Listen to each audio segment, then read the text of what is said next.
किशोर पवार, तुझं नाव? त्रिशा श्रीकांत पवार. शाळेला कुठे? बहुधा शाळा कुठे कोणत्या शाळा? बांधरवाडी. खाल्लं का तुम्ही? दिस केलंय.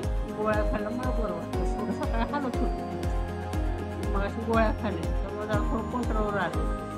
सकाळी खाल्लं होतं. जास्त प्रमाण खाल्लं कमी कमी कमी कमी कमी झालं होते थोडंसं असं.